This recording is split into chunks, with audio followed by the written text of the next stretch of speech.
నిజంగా అసలు ప్రభుత్వమా జంగల్ రాజ్యమా ఇదే అని చెప్పి అనిపించే విధంగా జరిగింది.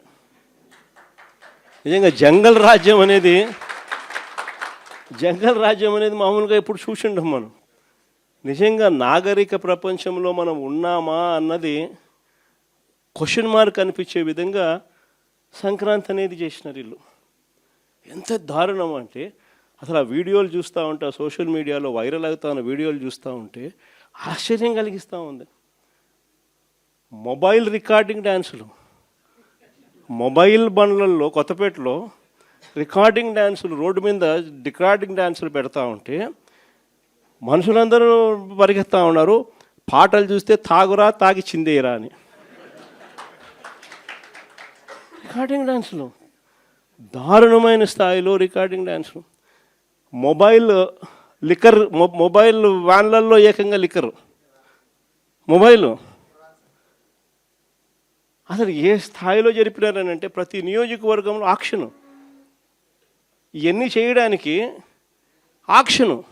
మా పులివెందులలో కూడా 3 కోట్లకు కంటెస్ట్ చేసిన ఎమ్మెల్యే 3 కోట్లకు అమ్ముకున్నాడు. వీళ్ళు ఎక్కడెక్కడి నుంచో వచ్చి అక్కడ సెటప్ చేస్తారు. 9 సెంటర్లలో 8 సెంటర్లలో పెట్టుకుంటారండి. టికెట్లు దోచేయడము. ఆశ్చర్యం ఏంటంటే ప్రభుత్వం దగ్గర నుండి చేయిస్తుంది. ఎమ్మెల్యేలకింత, చంద్రబాబుకింత, లోకేష్కింత అందరూ పంచుకోవడం, పోలీసులకింత. అసలు ఇటువంటి పరిపాలన, ఇటువంటి పరిస్థితి ఎప్పుడు కూడా చూడలే.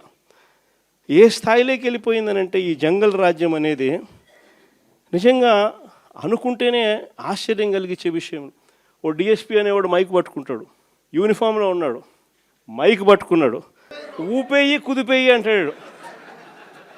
డిఎస్పీనా అసలు ఇది ఏం మనిషి వేయడని చెప్పి అర్థం కావడం అసలు. అంటే